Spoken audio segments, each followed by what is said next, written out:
Dasar laki-laki goblok. Nikah kok sama janda tua begini, apa gak suram masa depanmu?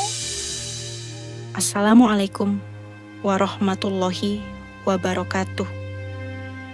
Bayangkan, seorang janda berusia 40 tahun yang hidup sederhana dan sering diremehkan, tiba-tiba menjadi pusat perhatian karena dinikahi oleh seorang polisi muda yang jauh lebih tampan dan gagah.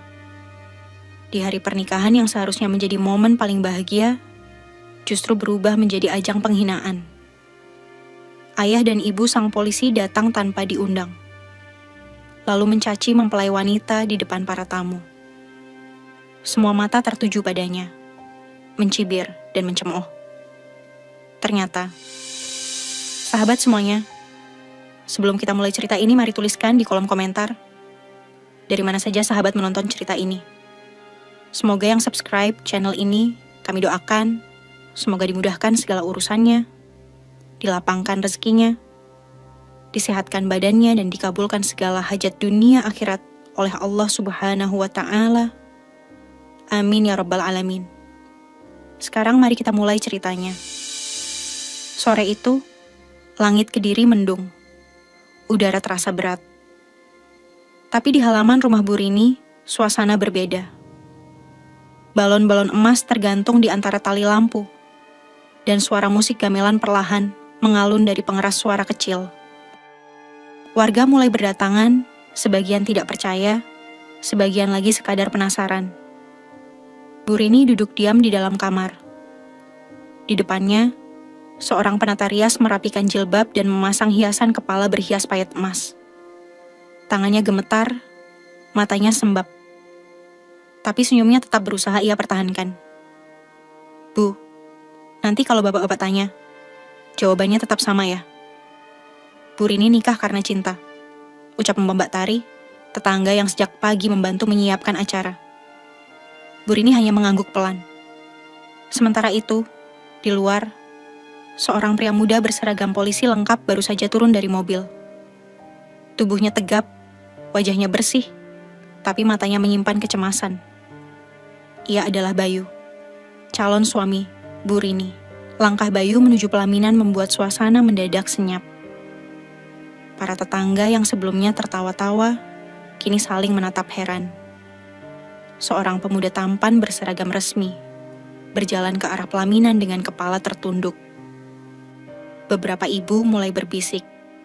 Tuh calonnya Bu Rini. Astagfirullah, muda banget. Anaknya siapa ya? Kok bisa? Tak lama, iring-iringan pengantin pun dimulai. Bu Rini, dengan gaun berwarna emas dan wajah penuh haru, berjalan perlahan ditemani dua sahabatnya menuju pelaminan. Saat duduk di samping Bayu, tangisnya pelan-pelan jatuh. Tapi Bayu hanya diam, menggenggam tangannya kuat-kuat. Belum sempat acara akad dimulai, terdengar suara keras dari arah gerbang. Bayu! Semua kepala menoleh. Seorang pria paruh baya berbaju batik gelap masuk dengan langkah cepat. Di belakangnya, seorang wanita dengan kebaya merah marun juga ikut masuk dengan wajah penuh amarah. Tanpa basa-basi, pria itu menunjuk ke arah Bayu dan berteriak. Dasar laki-laki goblok! Suara itu menggema. Suara musik berhenti. Semua tamu menahan napas. Si wanita kemudian menambahkan dengan nada nyaring. Nikah kok sama janda tua begini? Apa gak suram masa depanmu, Bayu? Tangan Bu Rini langsung gemetar. Ia mencoba menunduk, tapi semua mata sudah terarah padanya. Mulai dari ibu-ibu yang mencibir, hingga anak-anak yang tertawa kecil. Bayu menatap ayah dan ibunya. Wajahnya tak menunjukkan perlawanan, tapi juga tak menunjukkan penyesalan. Ia hanya memejamkan mata, seolah menahan ledakan emosi yang selama ini disimpan rapat. Dan di tengah semua itu, tak satu pun dari para tamu yang berdiri, yang menghentikan hinaan itu. Bayu masih diam. Tangannya menggenggam jemari Bu Rini yang dingin dan gemetar, seolah memberi sinyal, aku ada di sini. Tapi tubuhnya kaku. Matanya tak bergerak, hanya menatap lurus ke depan. Sementara ayahnya berdiri beberapa langkah di bawah pelaminan, menatapnya tajam dengan nafas terengah. "Bayu, turun. Jangan rusak hidupmu karena perempuan tua ini," teriaknya lagi. Ibu Bayu pun ikut maju. Tangannya menunjuk wajah Bu Rini yang pucat. "Apa kamu pakai guna-guna? Kenapa anak saya bisa sampai sebodoh ini?" Tamu-tamu hanya menonton. Beberapa pura-pura sibuk dengan ponsel, tapi pandangan mereka tetap tak lepas dari panggung. Beberapa tertawa kecil. Ada juga yang diam, tapi tak satu pun yang membela. Bu Rini tak sanggup lagi menahan. Air matanya mengalir deras, membasahi makeup yang sejak tadi dijaga rapi. Ia mencoba bicara, tapi suaranya tercekat. Hanya tubuhnya yang bergetar. Bayu langsung menunduk, mengecup tangan Bu Rini dengan lembut. "Mohon, jangan ganggu pernikahan kami, Pak Bu," ucap Bayu pelan. Namun ayahnya justru mendekat dan berkata dengan suara menusuk, "Kamu malu ya? Sama keluarga sendiri? Demi wanita setua ini, kamu buang kehormatanmu sebagai polisi." Bayu menunggak perlahan. Matanya merah. "Saya malu. Bukan karena istri saya, tapi karena orang tua saya menghina orang lain di depan umum. Di hari paling suci dalam hidup saya." Sejenak hening. Ibu Bayu menatapnya tajam. "Kamu pilih kami atau dia?" Bayu menarik napas dalam, lalu berdiri. Ia menggenggam tangan Bu Rini, membantu istrinya ikut berdiri, meski lutut wanita itu goyah. "Saya pilih dia. Karena saat kalian semua tak peduli, dia yang pernah menyelamatkan hidup saya, tanpa saya tahu siapa dia sebenarnya." Beberapa tamu mulai saling pandang. Suasana berubah perlahan. Yang tadinya mencibir, kini tampak ragu. Bayu melangkah mundur dari pelaminan, lalu berdiri menghadap semua tamu. Suaranya tegas tapi lirih. "Kami akan tetap menikah, dengan atau tanpa restu. Karena cinta ini bukan soal umur, tapi tentang siapa yang hadir di saat tak ada siapa-siapa." Tangis Bu Rini makin pecah. Tapi kali ini bukan karena malu, melainkan karena haru. Ayah Bayu terdiam. Ibu Bayu hanya mendesis dan berbalik pergi, diikuti beberapa keluarga dekat yang kecewa. Di pelaminan yang megah itu, Bayu dan Bu Rini berdiri berdua. Dikelilingi ratusan tatapan, tapi hanya mereka yang saling genggam tangan. Tetap berdiri tegak. Dan di luar rumah, langit mulai turun hujan. Tapi bukan hujan badai. Hanya gerimis tipis. Seperti ikut menangis bersama seorang pengantin wanita yang akhirnya berdiri untuk dirinya sendiri. Tirai pelaminan ditiup angin pelan. Musik gamelan yang sempat terhenti, kini kembali diputar dengan volume rendah. Namun suasananya tak lagi seperti awal. Para tamu duduk canggung, sebagian memilih berdiri di luar tenda. Pura-pura menelepon atau menyibukkan diri dengan piring kosong di tangan. Bu Rini duduk kembali di pelaminan. Matanya sembab. Air mata belum sepenuhnya kering. Tapi riasan di wajahnya sudah mulai luntur. Ia tersenyum kecil pada Bayu. Berusaha kuat. Tapi senyum itu lebih mirip luka yang dibungkus kain tipis. "Maaf Mas Bayu. Aku jadi bikin malu," bisik Bu Rini lirih, hampir tak terdengar. Bayu menatap istrinya lama. Ia menggeleng pelan. "Justru aku bangga.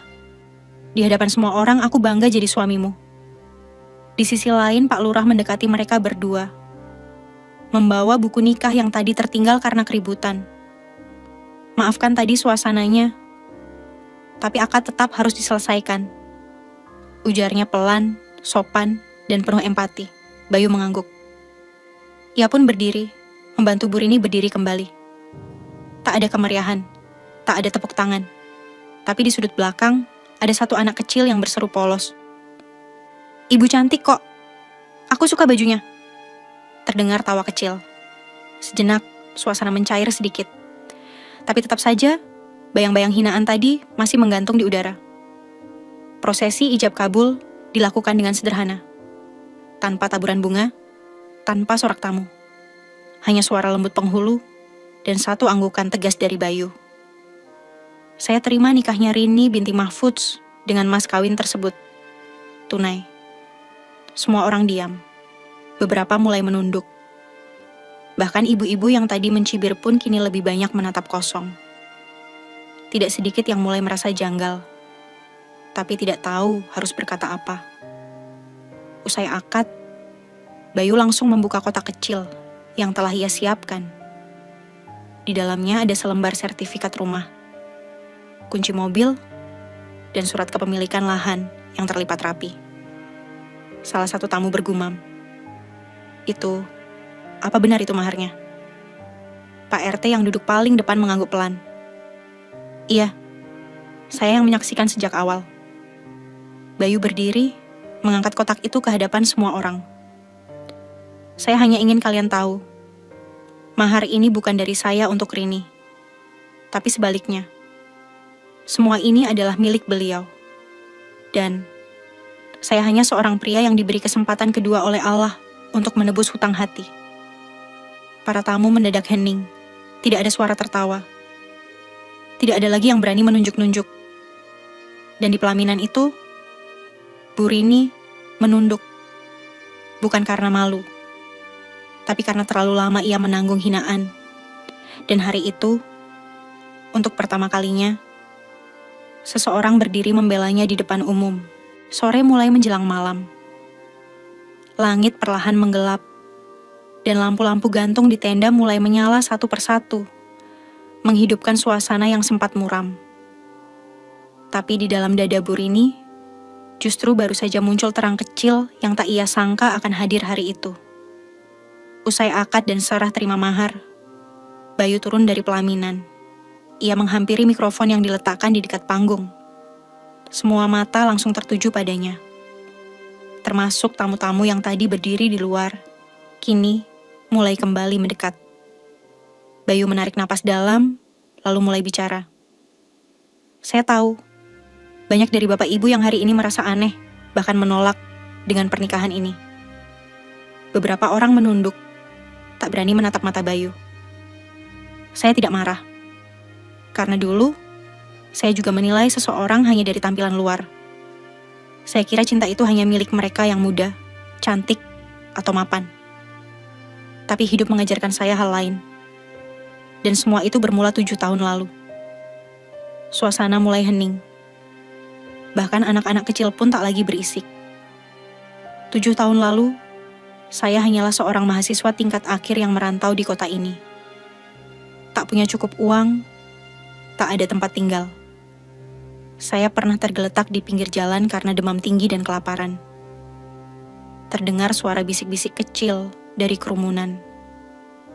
Bu Rini di pelaminan tampak menatap ke arah Bayu dengan air mata baru di sudut matanya. Waktu itu, seorang ibu datang membawa saya ke rumahnya.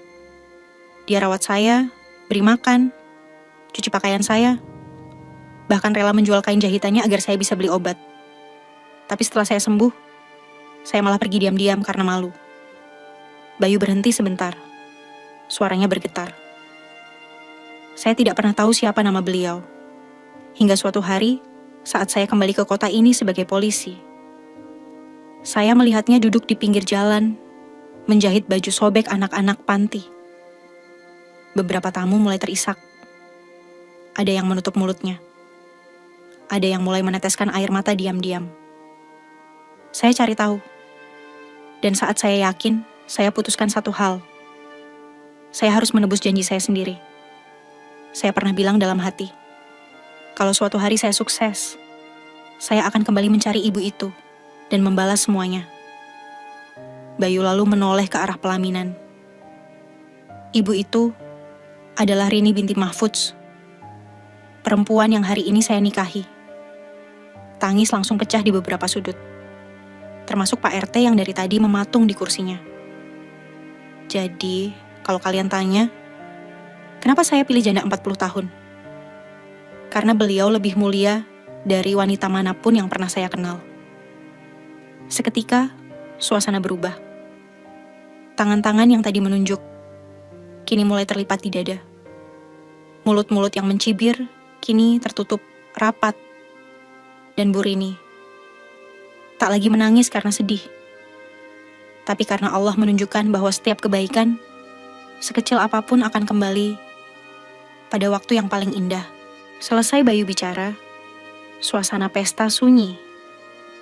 Bukan sunyi yang kosong, tapi sunyi yang berat, yang membuat dada banyak orang terasa sesak. Beberapa tamu yang tadinya paling keras mencibir, kini menunduk. Seorang ibu berkerudung hijau yang tadi menunjuk sambil tertawa, kini menyeka air mata dengan ujung jilbabnya. Bahkan lelaki, paruh baya di pojok ruangan, yang dikenal suka nyeletuk pedas di acara warga, kini duduk kaku, tak berani angkat wajah. Pak RT pun berdiri perlahan. Dengan suara yang pelan tapi tegas, ia angkat mikrofon. Saya kenal Bu Rini sejak lama. Perempuan yang tak pernah minta-minta, tapi selalu membantu. Dulu dia sering antar makanan ke rumah saya waktu istri saya sakit. Tidak pernah minta dibayar. Waktu anak saya butuh seragam sekolah, dia yang menjahitkan tanpa bilang sepatah kata pun soal uang. Ia terdiam sejenak, lalu menatap tamu-tamu. Yang kita cibir hari ini, bisa jadi lebih mulia dari kita semua. Satu persatu tamu mulai berdiri. Ada yang mendekat ke pelaminan, mengulurkan tangan untuk meminta maaf. Ibu-ibu yang tadi bergosip di sudut, kini membawa gelas teh hangat dan makanan kecil ke depan pelaminan, dengan senyum malu-malu. Tapi di tengah momen itu, satu sosok tetap tak bergerak. Ibu kandung Bayu, yang duduk di pojok paling belakang, masih menatap dingin. Wajahnya keras, dagunya terangkat tinggi. Di sampingnya, sang suami tampak gelisah. Seperti ingin berdiri tapi ragu. Bayu menghampiri mereka perlahan. Ia berlutut di depan ibunya dengan wajah tenang. Bu, saya minta maaf. Saya tahu ibu kecewa. Tapi saya sudah menemukan perempuan yang Allah kirimkan untuk menyelamatkan hidup saya. Dulu secara fisik, sekarang secara jiwa. Ibunya tidak menjawab. Tangannya hanya mengepal. Tapi matanya bergetar. Seakan ingin menangis, tapi terlalu gengsi untuk membiarkan air mata jatuh. Kalau ibu tidak bisa terima dia hari ini, tidak apa-apa. Tapi jangan hina dia di depan orang banyak. Karena yang ibu hina adalah perempuan yang pernah menyelamatkan anak ibu sendiri. Ucapan itu seperti petir di langit yang sudah gelap. Suara angin menggesek tirai tenda. Lampu gantung bergoyang pelan, dan akhirnya sang ibu perlahan berdiri. Wajahnya kaku, tapi kakinya melangkah menuju pelaminan. Tamu-tamu menahan napas lagi, semua menunggu. Ibu Bayu berhenti tepat di depan Bu Rini, yang berdiri sambil menunduk. Tak ada kata, tak ada senyum. Lalu perlahan, ia mengulurkan tangan dan memeluk menantunya dengan erat. Tangis pun pecah lagi. Kali ini, bukan hanya di pelaminan, tapi juga di hati setiap orang yang menyaksikan. Bu Rini terkejut. Pelukan itu datang tanpa aba-aba, tanpa kata maaf, tanpa ucapan apapun. Tapi dari cara tubuh Ibu Bayu menggenggamnya erat, dari gemetar di pelukannya, dari napasnya yang tersendat-sendat. Semua orang tahu, itu bukan sekadar pelukan basa-basi. Tangis Bu Rini pecah seketika. Tangannya membalas pelukan itu dengan lemah. Seperti seorang anak kecil yang akhirnya dipeluk oleh ibu kandungnya sendiri setelah bertahun-tahun ditinggalkan. Bayu berdiri di samping mereka, matanya merah. Tapi kali ini ia tersenyum. Senyum seorang laki-laki yang selama ini berdiri di antara dua dunia cinta dan dunia keluarga. Dan akhirnya melihat dua dunia itu mulai menyatu. Beberapa tamu mulai menepuk tangan pelan. Tidak seperti tepuk tangan biasa di pesta pernikahan, tapi seperti tepuk tangan pemakluman.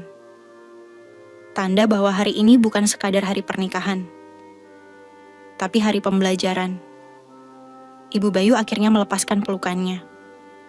Ia menyeka air matanya dengan cepat, seolah tak ingin terlihat lemah. Lalu dengan suara yang serak, ia berkata, pelan, "Maafkan saya, Bu Rini. Saya terlalu terburu-buru menilai. Bu Rini hanya mengangguk, tak sanggup berkata apa-apa. Tapi dari tatapan matanya, semua orang tahu. Luka lama itu mulai sembuh. Pak RT yang sedari tadi berdiri di dekat panggung, ikut naik pelaminan dan menyodorkan 2 buku nikah kepada pasangan pengantin. Saya saksikan sendiri. Pernikahan ini bukan karena nafsu, bukan karena harta. Tapi karena janji, balas budi dan cinta yang tidak dibungkus kemewahan, tapi diselimuti keberkahan. Tepuk tangan kembali terdengar. Kali ini lebih nyaring. Lebih tulus. Anak-anak kecil mulai bermain lagi di sekitar tenda. Ibu-ibu mulai menghidangkan makanan ke tamu-tamu yang duduk. Bahkan bapak-bapak yang tadinya ragu, kini mulai tersenyum dan mengangguk ketika menatap Bayu. Di tengah keramaian itu, Bayu membisikkan sesuatu ke telinga Bu Rini. Kamu masih mau lanjut resepsinya? Atau kita pulang sekarang juga? Bu Rini tersenyum dengan mata masih basah. Kalau pulang, siapa yang habiskan ayam goreng 5 baskom itu? Bayu tertawa pelan. Dan untuk pertama kalinya sejak pagi itu, tawa mereka terdengar ringan. Bukan karena masalah hilang, tapi karena hati mereka tak lagi dibebani oleh penilaian orang lain. Malam mulai turun sempurna. Lampu-lampu gantung di seluruh area pesta menyala terang, memantulkan cahaya ke wajah-wajah para tamu yang kini tak lagi kaku. Angin membawa aroma gulai kambing dan ayam goreng dari dapur belakang. Suara tertawa mulai terdengar di beberapa sudut, dan denting sendok di piring mulai berdenting pelan. Tapi bagi Bu Rini, ini bukan pesta biasa. Ini adalah pesta yang dimulai dengan rasa takut, dihujani cemoohan, lalu dibanjiri air mata.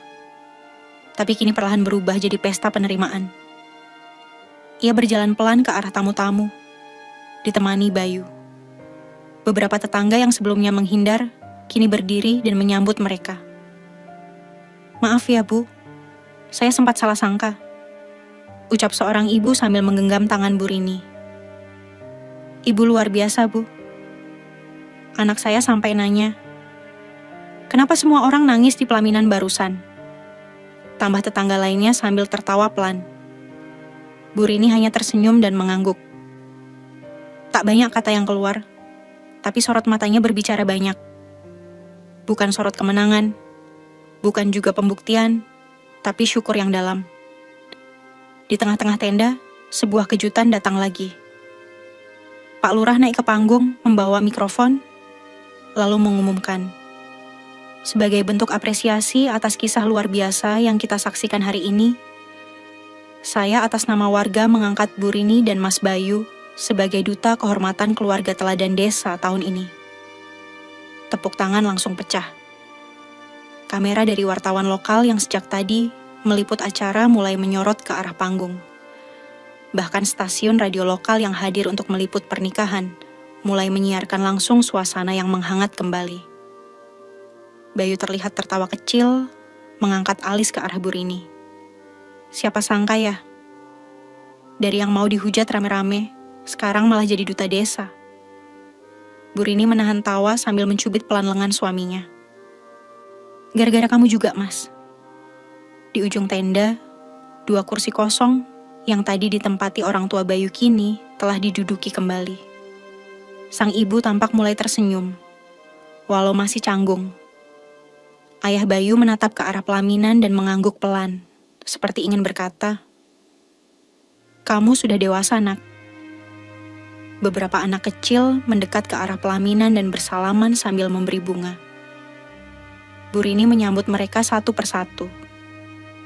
Dan setiap pelukan kecil dari anak-anak itu seperti menutup lubang luka yang sempat menganga di hatinya. Malam itu, pesta bukan lagi soal makanan enak atau dekorasi indah, tapi tentang pelajaran hidup yang dibagikan secara nyata. Pesta ini bukan sekadar pernikahan 2 insan, tapi penyatuan 2 dunia, dan permulaan dari sesuatu yang jauh lebih besar dari cinta biasa. Di balik suasana yang mulai hangat, di ruang tengah rumah, kotak mahar itu masih terletak rapi di atas meja ukiran jati. 3 benda di dalamnya yang tadi hanya dianggap formalitas kini menjadi simbol kisah yang dalam. Sertifikat tanah, kunci mobil, dan surat kepemilikan usaha kecil. Bu Rini menatapnya sambil duduk di kursi rotan. Jemarinya menyentuh ujung kunci, seolah menyentuh kembali masa lalunya yang dulu ia jalani sendirian. Bayu menghampiri dan duduk di sampingnya. Masih ingat kunci itu dulu kamu titipkan ke abang ojek depan gang.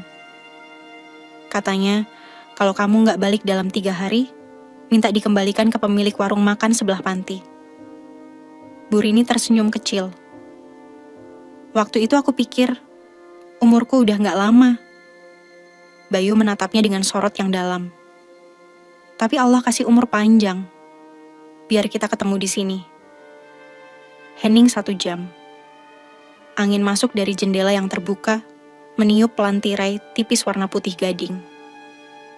Bayu lalu membuka surat yang ada di dalam kotak mahar. Ia membacanya pelan, bukan untuk memperjelas isi, tapi untuk mengulang janji-janji yang pernah tertulis oleh tangan Bu Rini sendiri.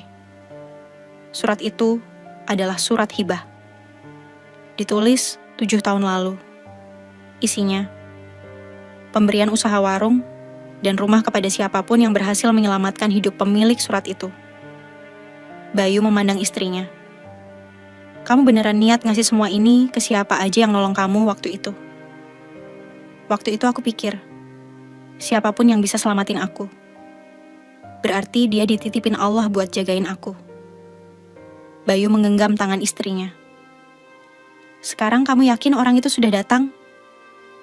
Bu Rini hanya menatap mata suaminya. Tidak berkata apa-apa, tapi air matanya menjawab semuanya. Di halaman, tamu-tamu mulai pulang. Tapi beberapa tetangga masih duduk santai di bawah tenda. Ngobrol sambil menyeruput kopi dan makan sisa kue. Pak RT menghampiri rumah dan mengetuk pintu. Bayu bangkit dan membukakan. Maaf Pak, kami ganggu sebentar. Ada sedikit hal dari warga yang ingin disampaikan. Bayu mempersilakan masuk. Pak RT menyerahkan sebuah map coklat tipis berisi tanda tangan warga dan pernyataan dukungan. Mulai hari ini, kami, warga lingkungan ini, menerima Bu Rini dan Mas Bayu sebagai keluarga yang kami hormati. Dan kami juga sepakat untuk menghapus anggapan buruk, gosip, dan segala bentuk penilaian yang tidak benar selama ini. Bu Rini tak sanggup berkata apa-apa. Ia hanya berdiri, memeluk Pak RT, dan menangis sejadi-jadinya. Bayu menutup mata, menahan haru. Dulu, Bu Rini pernah kehilangan segalanya. Tapi hari ini, dia mendapatkannya kembali. Dengan cara yang tidak pernah ia duga. Beberapa hari setelah pernikahan, kehidupan perlahan kembali normal.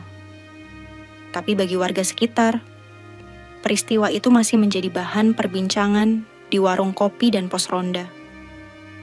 Bukan lagi gosip, tapi cerita penuh kekaguman. Namun di balik itu semua, ada satu rahasia yang belum pernah Bu Rini ceritakan kepada siapapun, bahkan kepada Bayu sekalipun. Pagi itu, saat Bayu sedang bertugas di kantor polisi sektor kota, Bu Rini memberanikan diri membuka lemari tua di kamarnya. Di dalamnya, ada satu kotak kecil berbahan kayu, diselimuti kain flanel warna coklat. Tangannya gemetar saat membuka. Di dalam kotak itu ada sebuah foto lama, lusuh, warnanya mulai pudar. Foto itu menunjukkan seorang bocah laki-laki kecil yang duduk di pangkuan seorang wanita muda berhijab di depan panti asuhan. Di belakang foto, tertulis tulisan tangan. Untuk anak yang pernah kutolong, semoga kelak menjadi penolong bagi yang lain. Bu Rini menarik napas panjang. Matanya mulai berkaca-kaca. Ia ingat, Bayu kecil pernah dititipkan ke panti tak jauh dari rumahnya saat usianya masih sekitar 8 tahun. Ibunya mengalami gangguan mental pasca kecelakaan, dan ayahnya pergi tanpa kabar. Selama hampir 2 tahun, Bu Rini muda sering membawa makanan ke panti itu, dan salah satu anak yang paling sering ia suapi adalah bocah dalam foto itu. Bayu. Namun waktu berjalan, mereka berpisah. Bayu diadopsi, kemudian tumbuh jauh dari desa ini. Takdir memisahkan mereka untuk waktu yang lama, hingga Allah mempertemukan kembali di waktu yang paling tak terduga. Saat Bayu jatuh sakit di jalanan, dan Burinilah yang menolong tanpa sadar bahwa itu adalah anak yang pernah ia rawat dulu. Tangis Burini pecah. Ia tak pernah ingin Bayu tahu tentang masa kecilnya. Ia tak ingin pernikahan mereka diliputi rasa kasihan atau hutang budi. Tapi sekarang, ketika semua orang sudah menghargai mereka, ketika cinta itu sudah benar-benar tumbuh dari keyakinan, ia tahu waktunya akan tiba. Sore hari, Bayu pulang. Ia mendapati istrinya duduk di kursi dengan kotak kayu kecil di pangkuannya. "Ada yang ingin aku ceritakan, Mas," ucap Burini pelan. Bayu duduk di depannya. Wajahnya penasaran. Burini memberikan foto tua itu. "Ini kamu, 20 tahun lalu. Dan ini aku." Bayu menatap foto itu dengan dahi mengernyit. Lalu matanya melebar.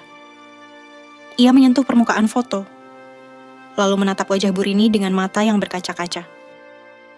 "Kamu, yang dulu sering kasih aku nasi bungkus di panti." Burini mengangguk. Bayu menutup wajahnya dengan kedua tangan. Bahunya bergetar. Ia menangis. Tangis yang keluar dari dasar hati, bukan karena sedih, tapi karena tak percaya. Jadi, aku bukan hanya balas budi 7 tahun lalu, tapi aku kembali ke rumah. Ke perempuan yang pertama kali ajarkan aku makna kasih sayang. Hari itu, bukan hanya cinta mereka yang diperkuat, tapi juga takdir yang akhirnya terungkap sepenuhnya. Bayu duduk diam cukup lama. Foto tua itu masih di tangannya. Jemarinya menyusuri pinggir kertas lusuh itu, seolah berharap bisa menyentuh waktu, menyentuh momen ketika seorang wanita muda berhijab duduk memangkunya. Bocah kecil yang dulu merasa dunia terlalu kejam untuknya. "Kenapa kamu nggak pernah cerita dari awal?" tanya Bayu pelan, suaranya masih serak karena tangis. Burini menghela napas. "Karena aku takut. Kamu menikah karena merasa berhutang. Aku ingin kamu mencintaiku. Bukan karena masa lalu, tapi karena siapa aku hari ini." Bayu mengangguk pelan. Ia mengerti. Tapi itu justru membuat hatinya makin teriris. Karena cintanya hari ini tumbuh bukan dari belas kasihan, tapi dari kekaguman. Dan ternyata, akar dari semua itu sudah tertanam sejak ia belum tahu apa-apa tentang dunia. Dengan perlahan, Bayu bergeser, duduk di lantai di depan Burini. Ia meletakkan kepalanya di pangkuan istrinya, seperti anak kecil yang ingin pulang setelah lelah bermain terlalu jauh. "Mas," bisik Burini sambil membelai rambut suaminya. Bayu tak berkata apa-apa. Ia hanya membiarkan air matanya jatuh diam-diam di paha wanita yang kini sah menjadi istrinya. Air mata dari seorang laki-laki dewasa yang akhirnya menyadari bahwa cinta sejati bisa datang dari tempat yang paling tak terduga. Beberapa menit mereka hanya diam dalam posisi itu. Di luar, suara azan maghrib berkumandang. Udara sore berubah sejuk, dan di antara sejuknya angin, pintu rumah diketuk pelan dari luar. Pak RT muncul di ambang pintu. "Maaf mengganggu Burini, Mas Bayu. Ada tamu yang ingin bertemu sebentar." Mereka berdiri. Bayu mengusap air matanya dan tersenyum kecil, lalu berjalan ke ruang tamu. Ternyata yang datang adalah kepala panti asuhan tempat Bayu dulu pernah tinggal. Lelaki tua dengan sorot mata bijak dan langkah pelan itu langsung memeluk Bayu erat. "Saya lihat dari berita. Ternyata kamu sudah jadi orang hebat, Yu. Dan saya lebih bahagia lagi tahu siapa istrimu." Bayu tersenyum haru. "Pak Yadi masih ingat Burini." Pak Yadi tertawa pelan. "Tentu. Dialah penyelamat kita waktu itu. Waktu panti krisis. Burini yang masak dan bawa makanan setiap hari. Kamu, anak kecil yang paling rewel kalau makan, tapi paling manja kalau malam." Mereka tertawa bersama. Bahkan Bu Rini sampai menutup wajahnya karena malu. Kepala panti lalu mengeluarkan sebuah buku kecil. Ini buku catatan lama. Nama semua anak yang pernah dibantu Bu Rini ada di sini. Tapi cuma kamu yang balik dan jadi pelindungnya. Bayu menerima buku itu seperti menerima bagian dari dirinya sendiri yang sempat hilang. Hari itu, tak hanya satu cerita yang ditutup dengan pelukan, tapi dua masa yang bertemu di satu titik dan menyatu dalam rumah yang dibangun dari cinta dan ketulusan. Hari-hari setelah pernikahan terasa seperti lembaran baru bagi Bu Rini dan Bayu. Rumah kecil yang dulu sunyi, kini lebih hidup. Suara sepatu dinas Bayu di pagi hari, wangi kopi buatan Bu Rini, dan tawa kecil mereka saat berbincang di sore hari mengisi setiap sudut ruang dengan kehangatan yang lama hilang. Tapi kehidupan baru itu tidak serta-merta tanpa cobaan. Di luar sana, masih ada suara-suara miring. Masih ada beberapa orang yang merasa tidak layak jika seorang polisi muda menikahi janda tua. Bahkan di tempat kerja Bayu, beberapa rekan sempat menyindir halus. Masih banyak gadis muda yang cantik, Bay. Kenapa pilih dia? Kata salah satu rekan dengan nada menggoda tapi menusuk. Bayu hanya tersenyum. Karena cantik itu bisa pudar, tapi kebaikan gak akan luntur. Dan dia sudah jadi orang baik bahkan sebelum aku kenal dunia. Lama-lama, teman-temannya mulai menghargai pilihan Bayu. Terlebih, setelah melihat sendiri perubahan Bayu yang makin dewasa dan bijak sejak menikah. Bu Rini pun mulai aktif kembali menjahit. Tapi kali ini, bukan untuk mencari nafkah, melainkan untuk berbagi. Ia membuka pelatihan menjahit gratis untuk para janda dan ibu rumah tangga di kampungnya.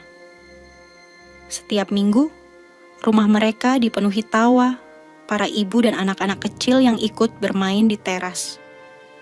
Pak RT, yang dulu hanya melihat Bu Rini sebagai warga biasa, kini sering mengundangnya dalam rapat kampung untuk memberikan masukan dan motivasi. Namun ada satu momen yang membuat semua usaha mereka terasa sempurna. Suatu hari, Bayu mengajak Bu Rini ke sebuah lahan kosong di pinggir desa. "Ini apa, Mas?" tanya Bu Rini sambil menatap hamparan tanah luas dengan rerumputan tinggi. Bayu membuka ranselnya dan mengeluarkan secarik kertas. "Sertifikat tanah ini sudah atas nama kita. Aku ingin bangun rumah besar di sini. Bukan untuk kita berdua saja, tapi untuk siapapun yang butuh tempat pulang." Bu Rini terdiam, matanya berkaca-kaca. "Kamu mau bangun rumah singgah?" bisiknya. Bayu mengangguk. Namanya Rumah Rini, tempat untuk mereka yang kehilangan, yang pernah diabaikan, yang pernah merasa tak berharga. Supaya mereka tahu, Allah selalu siapkan tempat pulang. Bu Rini tak kuat lagi menahan tangis. Ia memeluk suaminya erat-erat, seperti anak kecil yang baru saja diberi hadiah paling indah dalam hidupnya. Rumah itu belum berdiri, tapi dalam hati mereka, pondasinya sudah lebih kokoh dari beton apapun. Dibangun dari luka, ditopang oleh ketulusan, dan dindingnya terbuat dari harapan. Minggu-minggu berlalu, dan papan bertuliskan Rumah Rini kini berdiri kokoh di tepi jalan desa.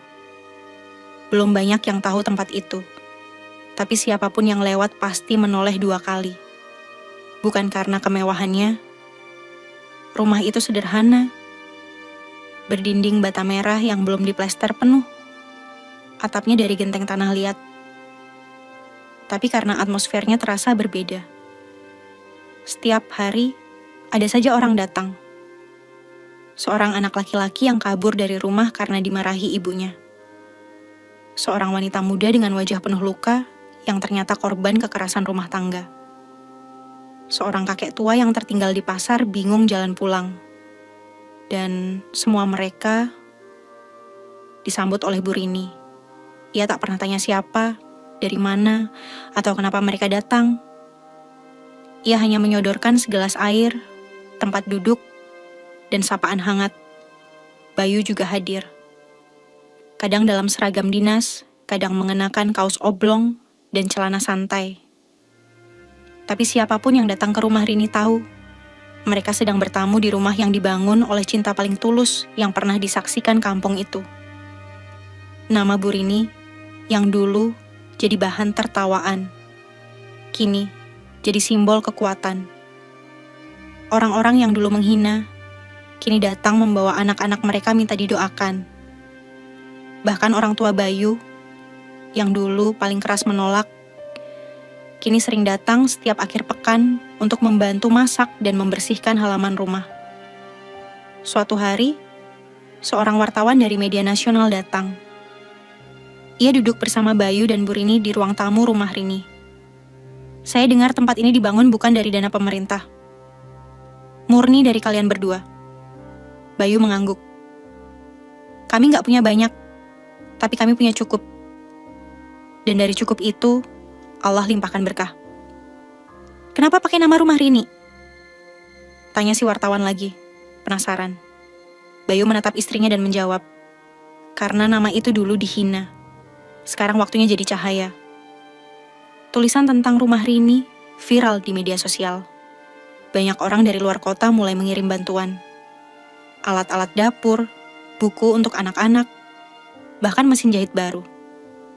Beberapa organisasi menawarkan kerjasama, ingin menjadikan tempat itu sebagai pusat pelatihan.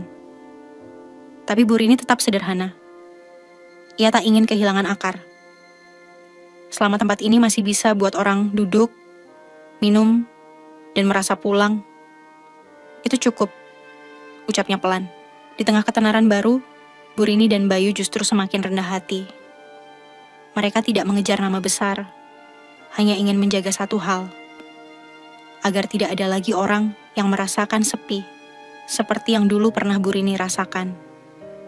Dan entah dari mana datangnya, satu persatu, mereka yang dulu mencibir kini, datang membawa rasa hormat. Bahkan seorang ibu yang dulu terang-terangan menunjuk dan menghina di pelaminan, datang bersama putrinya. Bu Rini, maafkan saya. Dulu saya bodoh, katanya sambil menunduk. Bu Rini tersenyum. Ia mengangkat dagu wanita itu dan menjawab lembut, tidak ada yang perlu dimaafkan. Semua orang bisa berubah, asal diberi kesempatan. Suatu sore, saat Bu Rini sedang menjemur bantal di halaman belakang rumah Rini, seorang tukang pos datang menghampiri dengan sepucuk amplop putih bersegel emas. Amplop itu terlihat mewah, lebih mewah dari surat manapun yang pernah ia terima. Untuk Ibu Rini binti Mahfudz dan Bapak Bayu Prasetyo, kata si tukang pos dengan senyum sopan. Bu Rini membasuh tangannya, lalu membuka amplop itu perlahan. Isinya sebuah undangan resmi. Undangan ke Istana Negara. Bayu yang baru pulang dari kantor terkejut saat membacanya. Ini undangan untuk penerimaan penghargaan keluarga teladan nasional dari Presiden. Gumamnya, tak percaya. Mereka terdiam cukup lama, lalu saling menatap. Bukan karena ingin pamer, tapi karena tak pernah sekalipun membayangkan nama yang dulu dijadikan bahan hinaan di pelaminan kecil itu kini menjadi contoh untuk seluruh negeri. Hari yang ditentukan pun tiba. Bu Rini mengenakan kebaya sederhana berwarna krem. Rambutnya disanggul rapi dan dibalut kerudung tipis. Bayu berdiri di sampingnya mengenakan seragam dinas yang kini terlihat lebih berwibawa dari sebelumnya. Mereka berdiri di antara puluhan pasangan dari berbagai daerah. Tapi sorot kamera paling sering tertuju pada mereka. Saat nama mereka dipanggil, seluruh ruangan berdiri dan memberikan tepuk tangan. Presiden sendiri yang menyerahkan piagam penghargaan dan sebuah plakat kristal. Untuk pasangan yang mengajarkan kita bahwa cinta bukan soal usia atau status, tapi soal keberanian menjaga janji dan ketulusan membangun rumah dari luka yang sembuh. Ucap sang presiden. Tepuk tangan kembali menggema. Wajah Bu Rini memerah, tapi matanya berbinar. Ia menoleh ke arah Bayu dan membisik pelan. Ini bukan karena aku, Mas. Tapi karena kamu yang berani tetap di sampingku, waktu semua orang menjauh. Bayu hanya menggenggam tangannya dan menjawab. Dan kamu yang tetap berdiri, waktu semua orang menjatuhkan. Usai acara, banyak wartawan datang untuk wawancara. Tapi Bu Rini hanya menjawab satu kalimat sederhana saat ditanya apa rahasia ketangguhannya. Saya pernah dihina, pernah ditinggalkan, tapi saya tidak pernah membalas dengan benci. Saya cuma terus berjalan. Karena saya percaya, kalau tidak ada yang membela kita, Allah yang akan membela. Kata-kata itu menjadi kutipan di berbagai media, bahkan dijadikan poster motivasi oleh para guru di sekolah-sekolah. Nama rumah Rini kini bukan hanya dikenal di desanya, tapi juga di pelosok negeri. Tapi bagi Bu Rini dan Bayu, kehormatan terbesar bukanlah penghargaan atau pemberitaan media, melainkan saat mereka pulang ke desa dan mendapati ada seorang anak kecil berdiri di depan gerbang rumah mereka. Anak itu menatap mereka dengan mata berbinar, lalu berkata lirih, "Bu, Pak, saya boleh masuk? Saya nggak tahu harus pulang kemana." Tanpa berpikir panjang, Bu Rini menunduk dan memeluk anak itu erat. Rumah ini selalu terbuka buat siapapun yang tersesat. Anak laki-laki itu kira-kira berusia 9 tahun. Tubuhnya kurus, bajunya kumal, dan wajahnya penuh debu. Tapi di balik matanya yang tajam, ada luka yang dalam. Luka yang tak perlu dijelaskan dengan kata-kata. Bayu membawa anak itu masuk, menyuruhnya duduk, dan memberi segelas air putih. "Namamu siapa, Nak?" tanya Bayu dengan lembut. Anak itu menggeleng. "Orang tuamu di mana?" Anak itu menunduk. Tangannya meremas ujung celananya. "Aku nggak tahu," jawabnya lirih. Bu Rini yang sedari tadi diam, perlahan mendekat. Ia berlutut di depan anak itu dan menatapnya dengan penuh kasih. "Kalau kamu nggak punya nama, boleh nggak? Ibu kasih kamu nama baru?" Anak itu mengangguk pelan. Dan dari sorot matanya, terlihat jelas bahwa anggukan itu bukan sekadar setuju, tapi juga bentuk harapan. Harapan bahwa hidupnya bisa dimulai ulang di tempat ini. "Namamu Ilham," ucap Bu Rini sambil tersenyum. "Karena kehadiranmu mengingatkan kami bahwa semua ini bukan tentang masa lalu, tapi tentang siapa yang ingin kita jadi hari ini." Bayu memeluk anak itu erat. Sore itu, pelataran rumah Rini kembali penuh dengan haru. Beberapa warga yang mendengar kabar, ada anak hilang datang membawa pakaian bekas dan makanan. Tapi tidak ada satupun yang mengenali bocah itu. Sejak hari itu, Ilham tinggal di rumah Rini. Ia tidur di kamar kecil, di dekat ruang belakang, belajar membaca bersama anak-anak warga, dan membantu menyiram tanaman setiap pagi. Tapi yang paling sering ia lakukan, duduk di depan pintu sambil menunggu Bu Rini pulang dari pasar. "Ibu Rini baik banget ya," kata seorang anak tetangga yang ikut main di halaman.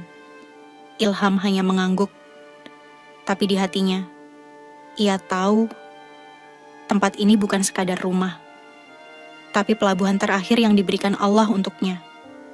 Dan di hari ulang tahun pernikahan pertama Bu Rini dan Bayu, Ilham diam-diam menulis surat kecil dengan kertas robek dari buku bekas. Ia letakkan di atas meja makan, tepat di samping bunga sederhana yang ia petik dari taman. Isi surat itu sederhana. "Ibu Rini dan Pak Bayu, makasih udah sayang aku. Aku gak bisa kasih apa-apa, tapi aku janji. Aku bakal jadi anak yang gak nyusahin. Aku sayang kalian dari dalam hati aku yang paling dalam." Surat itu dibaca Bu Rini ketika malam sudah sepi. Air matanya jatuh, tapi bukan karena sedih. Bayu memeluk istrinya dari belakang. "Rumah ini sekarang bukan cuma milik kita, Bu, tapi milik semua orang yang pernah merasa tak punya tempat. Dan di luar sana, langit malam penuh bintang. Seperti memberi restu dari langit bahwa semua luka, betapapun dalamnya, akan menemukan jalannya pulih jika dipeluk dengan kasih yang tak bersyarat. Setahun berlalu sejak pernikahan itu menjadi buah bibir seluruh kampung, bahkan menginspirasi banyak orang dari luar kota. Tapi bagi Bu Rini dan Bayu, waktu tak pernah mereka hitung dengan kalender atau jam. Mereka menghitung hari-hari dari berapa banyak hati yang datang dan dipeluk, berapa banyak senyum yang tumbuh dari luka, dan berapa banyak langkah kaki kecil yang masuk tanpa tahu arah, lalu menemukan pulangnya di rumah Rini. Hari itu, pagi diwarnai hujan gerimis. Bayu duduk di teras sambil membersihkan sepatu dinasnya. Di sebelahnya, Ilham asyik menulis di buku tulis lusuh, sambil bersandar ke bahu ayah barunya. "Pak Bayu," gumam Ilham pelan. Kalau aku besar nanti, aku boleh jadi polisi juga." Bayu tersenyum, menoleh ke arah anak itu. "Boleh banget.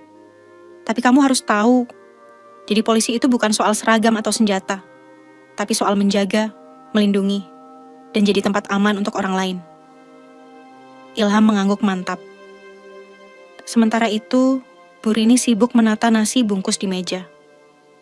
Hari itu, mereka akan membagikan makanan ke panti asuhan dan rumah singgah lain yang baru dibuka oleh salah satu sahabat mereka yang dulu belajar menjahit di rumah Rini. Ketika semua sudah siap, Bu Rini berdiri di depan pintu. Ia memandang ke sekeliling rumah kecil itu. Lantai keramik yang mulai retak di sudut. Kursi tua yang kakinya goyah. Genteng bocor yang masih menunggu tukang. Tapi semua itu tak membuat rumah itu terlihat kurang. Justru, semua ketidaksempurnaan itu yang membuatnya terasa sempurna. Di dinding ruang tamu, tergantung sebuah lukisan sederhana. Lukisan itu menggambarkan sepasang tangan yang menggenggam jemari anak kecil, dengan tulisan di bawahnya, "Tempat pulang bukan selalu rumah, tapi hati yang tidak menolakmu datang kembali." Dan Bu Rini, perempuan yang dulu dianggap janda tua, tak pantas dinikahi, kini menjadi pelita bagi banyak jiwa yang hampir padam. Bayu, pria muda yang dulu dianggap bodoh karena pilihannya, kini menjadi pemimpin yang rendah hati dan dihormati. Dan Ilham, anak kecil tanpa nama, kini tumbuh dalam kasih yang tak pernah ia bayangkan bisa ia miliki. Rumah Rini bukan lagi hanya tempat tinggal. Ia adalah simbol, bukti, bahwa dari hati yang hancur, dari luka yang dalam, bisa tumbuh taman kebaikan, jika dipelihara dengan cinta dan keyakinan. Hari itu, saat gerimis perlahan reda, pelangi muncul di langit desa. Warnanya utuh, lengkap. Dan di bawah pelangi itu, 3 orang berdiri berjejer di depan rumah sederhana mereka. Bukan sebagai suami, istri, dan anak angkat, tapi sebagai 3 jiwa yang dipersatukan bukan karena darah, tapi karena kasih yang disatukan oleh takdir dan dibimbing oleh Allah. Akhir bukanlah perpisahan. Ia hanya pintu untuk kisah baru yang lebih luas, dan kisah mereka baru saja dimulai. Sahabat semuanya, itulah akhir dari cerita kita hari ini. Terima kasih sudah menyimak sampai selesai. Semoga kisah tadi bisa menjadi pelajaran hidup yang berarti untuk kita semua. Sebelum video ini ditutup, kalau sahabat suka dengan cerita seperti ini, jangan lupa klik tombol suka, bagikan ke teman-teman, dan pastikan sudah subscribe channel Deretan Hikmah, supaya sahabat tidak ketinggalan cerita-cerita menarik dan penuh makna lainnya. Terima kasih banyak atas waktunya. Wassalamualaikum warahmatullahi wabarakatuh.